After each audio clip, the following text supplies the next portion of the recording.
I spoke with a guy, 51 years old. He doesn't believe that he can get out of his industry because he's been in it forever. And this is what his degree's in. And this is what he's always done. And he doesn't like it. It's like, no, man, you're 50. You have 40 good years left. Like, what do you, Yep. You know what I mean?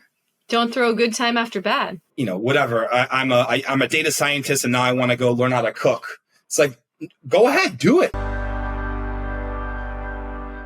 Welcome to It Gets Late Early. Today I have with me Jason Komosa, who is a former burnt out tech executive, at some really, really, really late stage in your career, I got to say, Jason, we'll get into that. But former burnt out tech executive turned executive coach. So welcome to the show. Thanks for having me, Maureen. Appreciate it. So tell me a little bit about how one becomes burnt out. What was the time at which you decided you needed to leave the tech industry? Tell me about that. Yeah, well, I don't think I've ever fully left, and I don't think I'll ever fully leave. But what I will say, it's like the vortex, right? Yeah, exactly. So at age 29, I was leaving Groupon. I had been there for about 5 years, and that was really the pinnacle of my stress, my severe stress, my burnout. Prioritizing money, career success, promotions, all these things, right? Like, checking the boxes, like, okay. And here I am, 29, almost 30 years old, just burnt out. Ancient. Yeah. In the tech world, it is. It is. I was a grandfather. So I was burnt out, and I was like, I got to do something. I have to do something about this burnout, about this stress I felt, this just continuous, never ending cycle to, again, more money. And it's just like, I was not in a good place about 10 years ago. Yeah, that sounds pretty rough, and yet it's also something that I think is very much a known entity, right, for a lot of people in tech. And it's like people get into it understanding that if they start at a startup company, they're likely to experience all those things you just mentioned. But tell me how you got there. What was it about Groupon at that point in your life that drew you in, sucked you in? Well, why did I join the company? Yeah. Well, what drew you to tech and the company particularly? So I had been my plan. So I graduated college with an degree in psychology, and my plan was to get a doctorate in psychology. And I kind of did that. I kind of made that choice to apply to grad schools and to do all that, not because I really wanted to, but more so it was out of fear. I didn't really know what else I should do. And I felt like, okay, well, I'll go back to school. It's like the safe thing. I could get my degree, all these things. And in the core gut, of my, the soul, it didn't feel right. It didn't feel right for me at that time in my life to go back to school. And so I had applied to University of Chicago, which is a pretty good school, secretly, again, hoping I wouldn't get in. I secretly was like, I hope I don't get in because then I don't have to make the decision. God, I know what you mean. Then I got in and I'm like, all right, well, I guess I got to do this, and then I'm telling everyone, my family, my friends, my mom's like, oh my God, my son's going to, go to University of Chicago.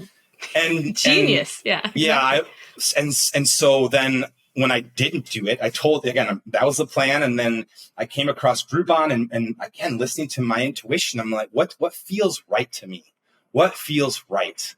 And I was so attracted to this company and the way that their business model functioned.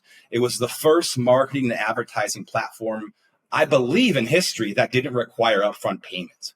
So the main value prop for me and for Groupon, again, this was 2009, was R.I.P. Groupon. Yeah, right. R.I.P. was that with Groupon, it was a 10 for 20 at Joe's Pizza. And for every Groupon sold, we would send Joe's Pizza $5 and we would keep $5. So Joe's Pizza didn't have any upfront risk. And that at that time was just mind blowing.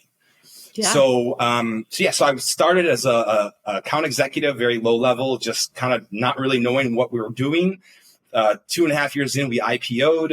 And then about another 3 years later, I left, burnt out. Again, continuing to tell myself a story of, well, when I make X amount of dollars, or when I get this promotion or this title, or when I close this client, then I'll be happy. And I realized that this story I had told myself for so long, for so many years, it just wasn't, it was a story that it didn't fulfill my highest purpose. I grew up without a lot of money, single mom. So for me, the story I told myself was, when I have some money, then I'll be happy. Yeah. Yeah. I think a lot of people do that. I think maybe most people do that, in fact. Yeah. Yeah. Seeking external things that, and it's, and the idea of the, I forgot what the name of this concept is, but it's almost, I call it the cookie jar, which is basically the thought of you eating the cookie is actually more pleasing psychologically than the actual cookie consumption itself. Yes, I've heard that and I've experienced it in my everyday life. Yeah, it's the anticipation. It's that dopamine release, right? Like, and that's what keeps us going. It's like searching that stim, right? Yeah. Oh, it's going to feel real good when we eat the cookie. Yeah. And then we actually eat the cookie and you're like, okay, well, that was okay. But yeah. That's so true. It's such a core part of being human, right? And I'm getting better at recognizing that now that I'm 40 and I've been around the block. I'm like, okay, so I can anticipate that is going to be the way I feel afterwards. And it kind of keeps me in check a little bit more. But what you spoke to, like the seeking of external validation, the seeking of, finding something that would be acceptable to not only others, but also yourself. Like when you are that young, you're grasping at straws for what the heck do I do with my life? And so I cannot stand when people say, follow your passion, because I'm like, dude, my passion is hanging out with my friends and drinking at the bar and like playing sports and having long conversations on the phone and in person with people that I love. That is not going to get me paid. So, I mean, it's just what it did was really destroyed my self-confidence at a young age, because I felt less than. And so I, like you, I applied to law school. I thought I wanted to be a lawyer. Why? Because I'd have that piece of paper that would validate me as a credible person in the business world, as a somebody, if you will. And I didn't have the self-confidence at the time to recognize that I was going after it for the wrong reasons entirely. I didn't have that sort of introspection, none of it. And so, I mean, I'm really pleased for you that not only did you not follow through with the psychology degree because you felt like it wasn't the right thing. You went to Groupon because it was calling you. I'm also thrilled that you decided that you would exit Groupon when it was no longer serving you, that you had that. Yeah. That frankly, it's courage. Honestly, that's what that is. That is courage. And I think too few people have it because we're all looking for the stamp of approval from others. And it's like, it's hard to break free of, really is. Absolutely, especially this, and this goes back to the idea of programming as children. So you mentioned you're 40. I'll be 39 tomorrow.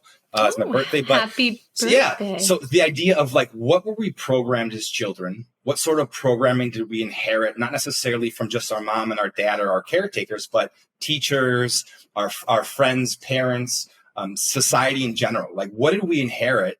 And then how are we running that? How are we running our lives based upon the programming that we inherited? The software that we're running our minds on has oftentimes, many folks don't have it updated. They haven't updated that software since 4th, 5th grade. So they're adults, adult bodies, but they have the mindset of, of their old upbringing, their childhood. That's so true. And in many cases, I feel like they're not even aware that it's, quote, wrong, and I shouldn't even call it wrong, but that it's not serving them because they haven't even opened their minds to the possibility that there could be another way. It's just it's outdated, right? It's an outdated way of logically going about your life, thinking, we want to upgrade our phones and our technology, and we want to get the fastest operating systems and the coolest, quickest devices. But when it comes to our minds and our souls, we're running on Windows 95 on, a dial-up modem, Yeah. The AOL sound. Exactly. CD-ROM, put it in. That's what it is. That's a fantastic analogy. I absolutely love that. And I think you should keep that going. That's fabulous.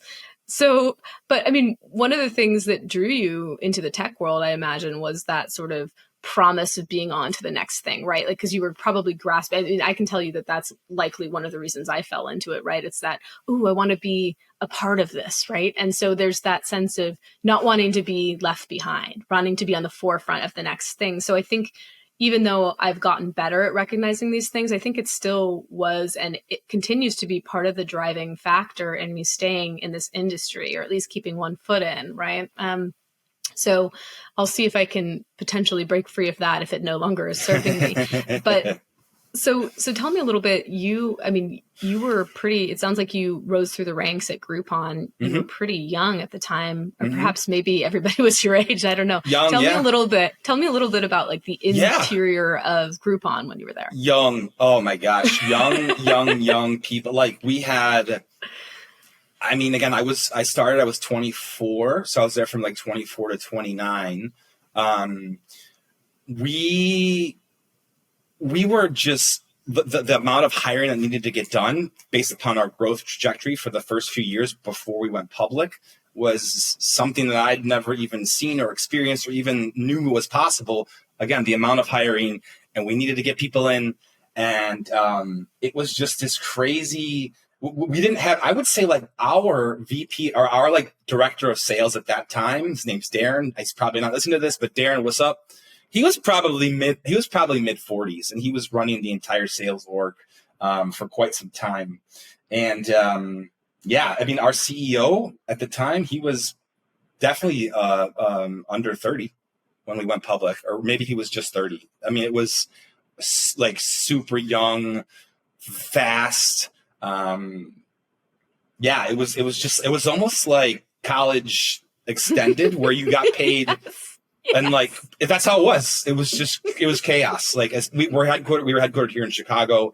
The stories and oh my gosh, it was just absolute pure. Like I wish someone would make a movie about it because it was that impactful. It was pretty, and we were like the tech darling. Of Chicago for sure, if not like the country. 2010s.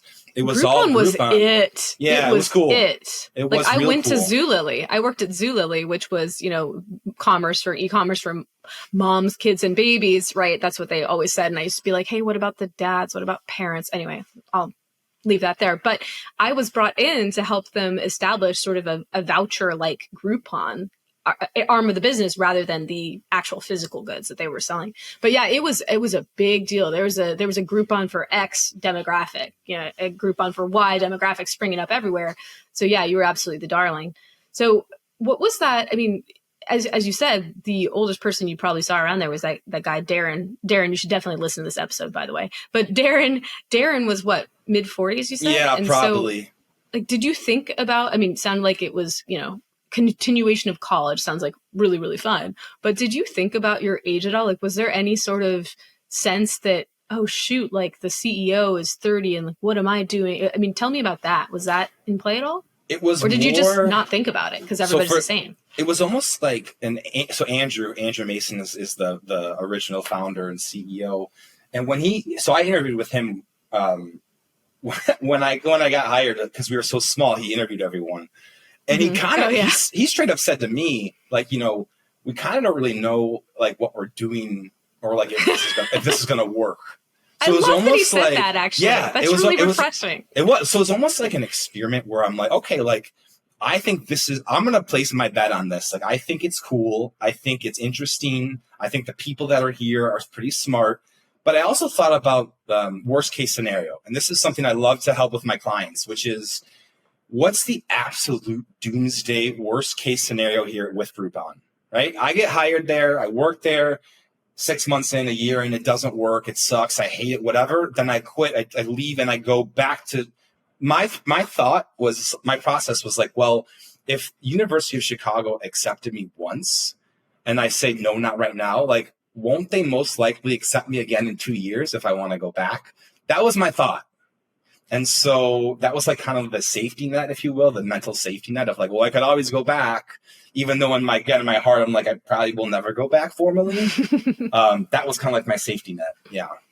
But I think that's really important for us to construct those safety nets. And I think more people need to do them because it keeps us in a box when we don't build those for ourselves. And you took a risk, you saw an opportunity, you were able to make that mental gymnastics leap into, I'm going to take a shot at this because you knew the worst case scenario wasn't all that bad.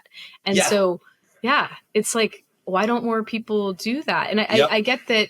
I want to say to some degree, that's a little bit of a situation that's imbued with privilege, right? The privilege of being young and not necessarily having a family that's relying on you. Like you can be a little bit more fast and loose with that kind of stuff, but it's something that I think a lot of us have trouble with, because to your earlier point, we're all getting these messages hurtled at us throughout our lives about what you should do. All the shoulds, right? Yeah. You know, you should go get this corporate job. You should do the 9 to 5. You should, you know, do all these things. And so it's hard to break free of that. So I'm sure that's something you work quite a bit with your clients. But first, let's talk about how you broke free from Groupon and from tech at 20, at the ripe old age of 29. Tell us about that exodus.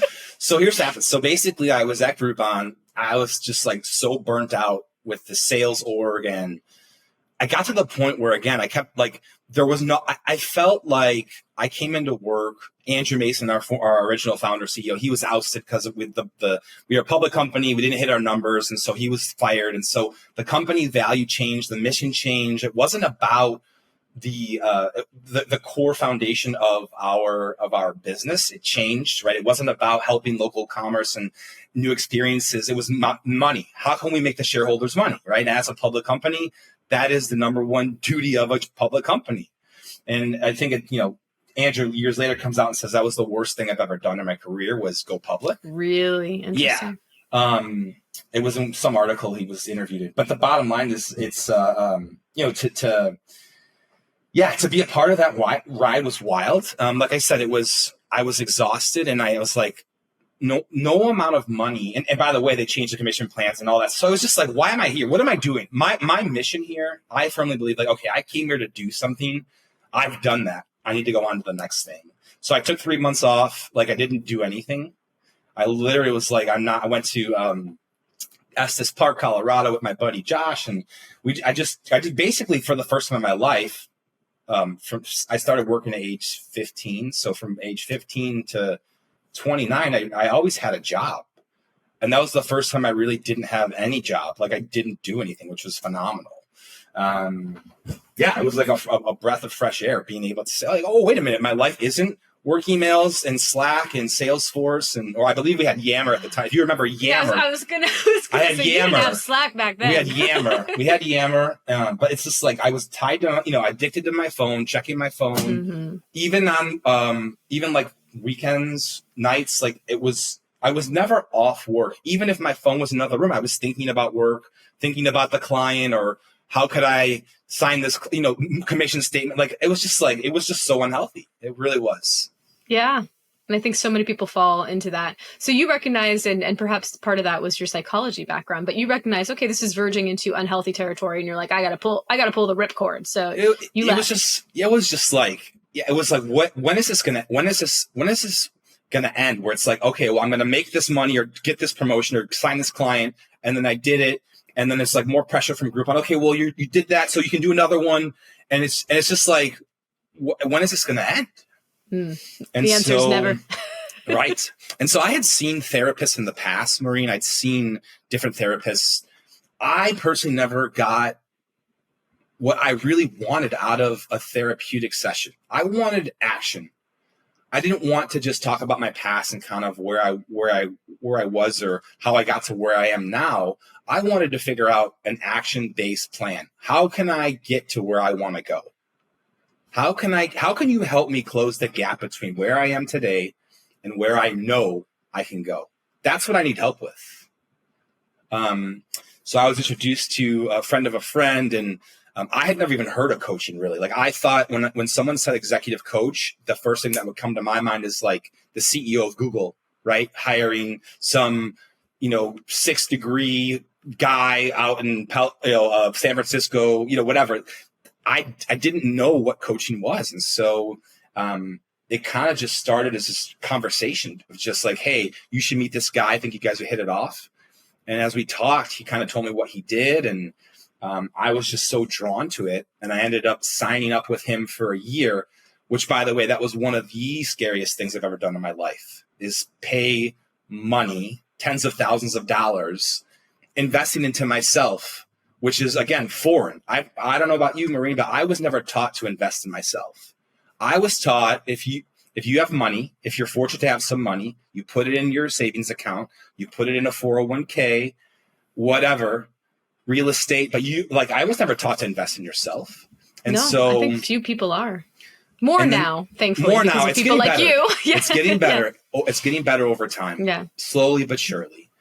But it was almost like, and I use this analogy a lot. It was like tasting the color blue.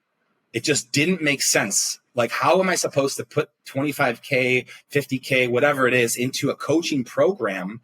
And like, what am I getting out of it? And like, how is this going to work? And sure enough, it was by far one of the greatest, if not the greatest investment I've ever made, was investing in myself for that first year. Yeah.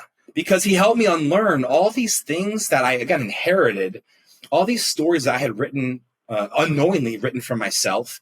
And I'm playing these mental movies in my head. And then when the mental movie that I created doesn't match up or meet reality, well, then that, in my mind, that was just cause for being unhappy. It's like, well, wait a minute. Who's the one who's writing the script, directing the film? Right. You know? So put you in the driver's seat. You're the director, finally. Yeah, exactly. That sounds transformative. Yeah. It was, like I said, it was so just incredible. I worked with him for a year, and that morphed into multiple years. I paid to be his apprentice. Wow. Yeah. And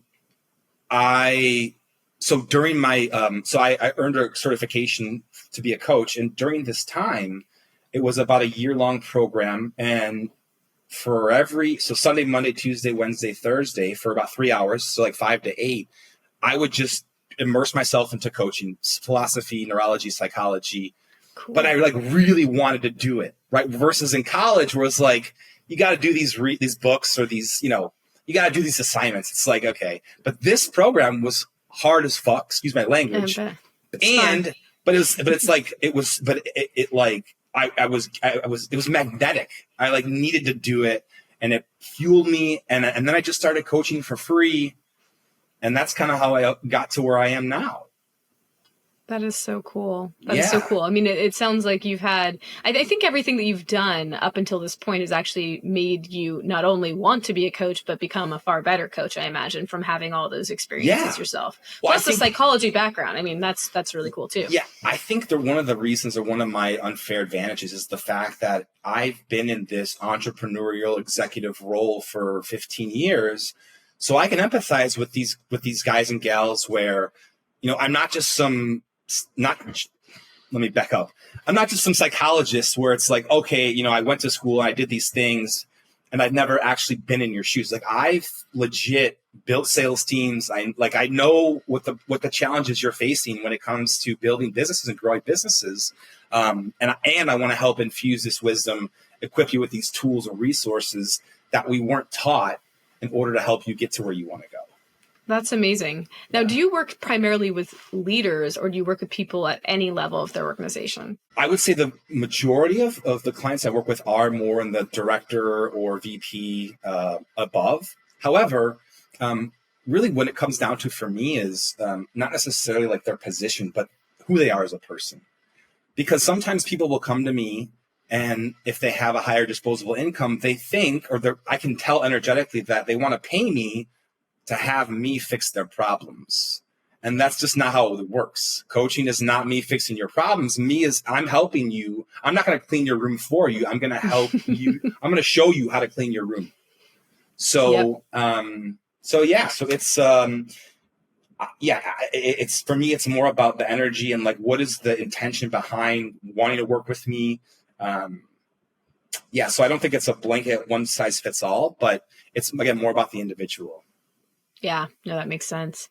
And speaking of those individuals, can you tell me a little bit about those who are approaching you from the tech world, who are, I guess I would say, similarly situated to the way in which you were when you exited the tech world? Tell me about the more burnt out types and what you're seeing, and especially as it relates to those who have gotten to be a certain age in the tech industry. Yeah. And you know what I'm noticing is like the stress levels.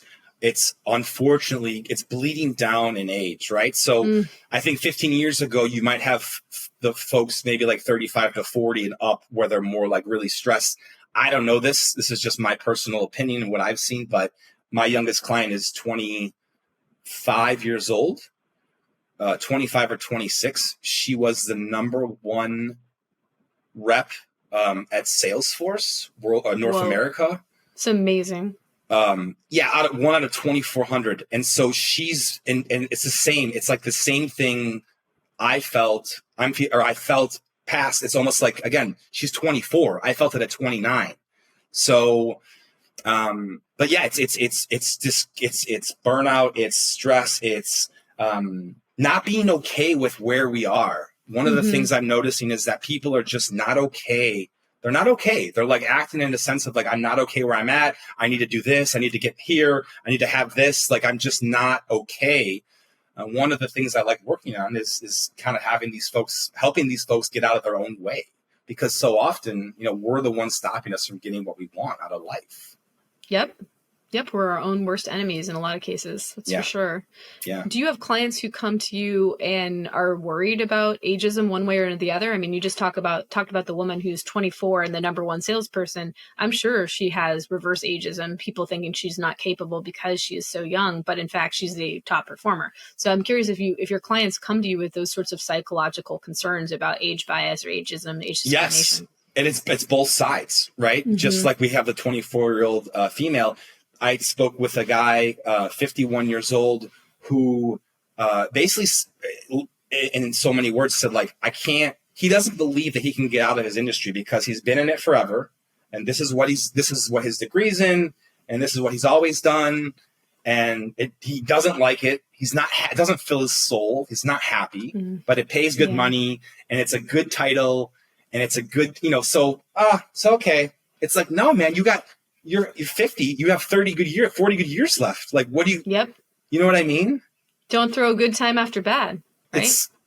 So to think like, oh, well, I'm 51, I can't do, whatever. I'm a data scientist and now I want to go learn how to cook. It's like, go ahead, do it. Like, fucking do it. The other thing I like one of the things I love to ask is when someone says something to me like that, in that fashion of, oh, well, I can't do this. I'll ask them, well, what would you say if you had a child and your child was your age and they wanted to do something new or different or way different than, separate than what they're used to doing? Would you tell them, nah, don't even start. Don't even try. You're too late. Just give up already. Don't even start. It's over. Right. Don't even start. So, and then they're like, oh, of course not. Well, it's like, yeah, well, if you would love your kid the way, you got to love yourself the same way. Yeah. Self-compassion, man. It's a thing. And a lot of people just really suck at it. So I love that you're proselytizing that with your clients, because I think it's really critically important. We can be so intensely self-critical. And who's to say you can't go do something just because you're a little older, right? And I think we've let society dictate our thoughts on what that X looks like, that specific circumstance, and we need to continue to push back against it. And it starts with us. So I'm glad that you're really imbuing that in the spirit of your clients, because that's really where this all begins. It's deep, like, personal work. And then if you have enough of us doing it, we're going to make a difference, right? So. Absolutely. That's the one of my coach. One of the like main taglines, like, be the change that you want to see in others. You need to be that change first. You want to change the world, start with yourself. Yeah. It's a hard thing too. And I would say this is probably more so the case for women because, I feel here I am having a huge public conversation about age bias and ageism and age discrimination in this particular industry. In corporate America, I would say I could lump that in as well. I feel sometimes a little bit bad because I'm doing this particular podcast on this very subject, and I myself am someone who actively seeks to look younger than I am as a woman. And yet I also want to, at the same time, push back against the concept that people over 40 are, just has-beens and done with, and we should just like push them out to the side, right? So I struggle with that sort of internal conflict because society expects me to look a certain way. And I've talked to countless women at this point who are in the industry and in corporate America in general. And they have said to me, anyone who's older than I am, in their 50s or beyond, I said, I feel this intense pressure to look at least 10 years younger than I actually am chronologically. And so it's a tough issue. And there is a lookism involved in every industry. And so women are fighting against that too. And so that's where I really struggle. It's like, maybe I should just be dyeing my hair gray or something. I mean, I don't have very many grays yet, but I feel a little bit I feel a little bit disingenuous because I'm also trying to ride that line, right? So it's an interesting conundrum. I'm giving myself grace because I think this is a very delicate line to walk, and we have the society we do, right? We have the status quo that we do. And so even having a conversation, beginning the awareness on this and working on my own internal ageism is how I'm thinking about it. So I'm being intentionally self-compassionate on that. Yeah. And that's the win. And let's just celebrate that. No, really, like celebrate. So like when you have the intention, when you have the self-awareness to say like, yeah, these are some things that I could do better. I could be better at. That in itself of just identifying, hey, these are the things I want to get better at. That's the win. Even if you don't necessarily get better at them, which we hope you do. Just thinking about it. Yeah, just noticing them and saying, hey, like, here's some things. That's huge. And what I would say to a friend, right? Yeah. Like I would tell a friend, hey, it makes sense that you struggle with this because you've had anti-aging products hurled at you from, the moment you were born. So oh my God, that's a multi-gazillion dollar. It's ridiculous. And only anti-aging? women? What do you want me to die instead? Yeah. Like what? Don't age. Don't age. Come on. Don't age it's at all. It's just crazy. But it's anyway, that's the internal conflict that I go through. But I tell myself, be gentle on yourself. You're doing the best you can. It's understandable that you're feeling conflicted about this. And yeah, I'm a little bit of two minds about it. Yeah. I love it. I love it. Again, radical acceptance, right? There the idea we go. that you're going to accept whatever feeling you have, like accept it, honor it. And remember, oh, wait a minute. Well, one, I'm not my feelings because you're not your feelings. And two, it's temporary.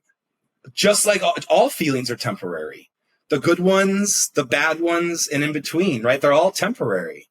So when we can kind of bring that back and say, wait a minute, like, here's how I'm feeling, but I know that this feeling is temporary. It's like, I get this sigh of relief. And not as opposed to, so for me, just using the phrase I am versus I feel. If you say I am stressed, right, you're embodying stress. I am stressed. It's like, no, you're not stressed. You're feeling stressed. Just notice a difference, right? Yeah. Yeah. It's like the agency. You're like, yeah, you're giving that you're saying, this isn't me. This is just what I'm noticing. Much like a bystander waiting for a bus watches cars go by. I'm going to watch this emotion, this feeling I have, this anger, frustration, sadness, whatever it is. I'm going to watch it go by. I'm not going to be the car. I'm just going to watch it drive by. Yeah. That makes a lot of sense. I think that reframe, it's very subtle, but it makes a difference. And I think it really speaks to if you can exert some agency, I guess I would say, over your situation, rather than feeling like a passive bystander, a victim, if you will. It really, right? It's that victimhood and that mentality it's so deleterious to all of us because it just paralyzes you. And so I've gotten better at basically acknowledging my feelings and saying, here's where I am right now. And then taking ownership over that. And then I feel like I can make some moves, right? If I'm at least in that place, it's like a position of power, right? Versus, not. Well, a lot of times, the opposite. A lot of times what happens is when we as humans will have a feeling, right, that we don't like. So anger, sadness, rage, whatever it is, frustration. And so we have this feeling.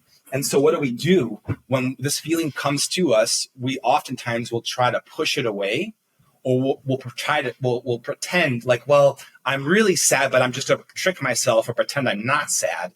And doing that, pretending you're not sad and honoring what is, actually makes that feeling worse. It exacerbates the feeling, right? So why are you ignoring the fact or trying to push away the fact that you're sad? Fucking own it. Hey, I'm feeling really sad right now. Cool. I'm going to honor that. I'm going to honor it. I know it doesn't feel great. I know that it's not something that I'd much rather feel happy. And I know that this, like all feelings, are temporary. So I'm going to let this pass. And I'm going to give myself the grace and compassion that I deserve, that I would give my pet or my child. That's great. I think we all need to do that. It's really important. The world would be a better place if we all did that. So Jason, how has age affected your practice as an executive coach, if it has? I'm very fortunate. I'm very lucky to be where I am now, is right in the sweet spot because I'll be 40 next year, right? So I have enough coolness or influence to where I could talk, a 25-year-old, my 25-year-old client, like I'm relevant to her. Like I'm not this grandparent, But I'm also relevant. I'm 40 years old. I've been in business for 20 years. So I'm also helping the 55-year-olds. Yeah, you are in the sweet spot. Right. Well, so they're kind of like, oh, well, like, because oftentimes, right, folks who are older than me, and they know they're older than me when we get on the calls, you can tell that sometimes there's this doubt of like, how is Jason going to help me? I'm older than him. I'm older than him. What can this guy tell me? Right. Yeah. How could he help me? That bias. Yeah. Reverse ageism against you. Yeah. Yeah. Mm-hmm. Yeah. So it's almost like, but then once you start kind of talking, and it's again, you can kind of tell, are these people, do they have an open, do they have a fixed mindset or a growth mindset? Because the folks who have the fixed mindset, they're like, well, Jason's younger than me. He's not he hasn't done data science, whatever it is. So like they're saying, and they're, again, the logical brain says, does Jason check these boxes? So it's like, what does the intuition say? Does it feel, do you feel, and not you, Maureen, but in general, like, does it feel right to work with me? Ask yourself, what does your intuition say about working with me? Because if it feels right, it probably is. And if it feels wrong, it probably is wrong. Because our intuition, our gut feelings are our future selves giving us nudges or clues in the present. Got it. Interesting way of putting it. The 50-year-old version of you, the 50, she's giving you clues and nudges today, right now. What's up, Maureen? Age 50. Yeah. There you go. Love it. But that's really tell me it's okay up there. Yeah, and it is. It's going to be fine, right? Everything's going to be fine. It already is fine. It already is fine. But I think that's a really interesting point. You are meeting with people who are making snap judgments on you based on your age. And right now you're in this great spot where you can play both sides, but that will shift, right? Yeah, like it will. Yeah. And so it'll be interesting to see how you circumvent that. And I hope that we're just going to get to a much more age inclusive place as a society. I mean, I think we're seeing the signs everywhere. Did you know there's going to be a 72-year-old bachelor on ABC? No, I did The not. Golden Bachelor. Gary. No, I keep messing it up. 72? 72. And he spells his name Gerry. And I keep on saying Jerry. It's Gary, but yeah, anyway. But it's amazing. So we're moving that direction. It's going to happen. But okay, that's a really interesting perspective. Yeah, you do have, but I think you probably have, and again, not to put words in your mouth, but I imagine you have this sort of mentality where it's like, well, if I'm not for you, whatever, someone else is for me, right? Like, I am for someone else is what I was trying to say. Yeah. If it feels right, it's like Tinder, right? Okay, cool. This feels right. We'll match. Sometimes it feels right for someone else. It's just like, okay, cool. I'm not going to listen to. When you draw a line in the sand, you have things you can control and things you can't control. And so why am I going to expend my time and energy resources on the column of things I cannot control? It doesn't do me any good. And a lot of times folks will marinate on that. They'll ruminate. They'll just keep thinking about these things outside of their control, and it just drives them in this vicious cycle. It's not healthy. Do you see patterns in your clients based on age on that front, like the ruminations and the dug into certain mindsets? To be honest with you, if you're a human being and you're in the workplace and I just feel like people are having the same issues across the board, whether they're 25 or 45. Like people are people, they're human. We all have the same challenges. Like, of course, there's different facets or different areas, but blanket, we're all human. Yeah. We're all in this crazy world together, and we're just trying to do our best. So Jason, this has been fascinating discussion. I love how you've brought your psychology background into your executive coaching practice and how you've got the experience of having worked in tech. So you know all the things that we're dealing with in this lovely industry. So I really appreciate you sharing your insights, and I will make sure that we link in the show notes your LinkedIn page and any other items of interest to the audience. So thank you so much for being here. This was an awesome conversation. Yeah, no, thank you for having me. I very much appreciate it.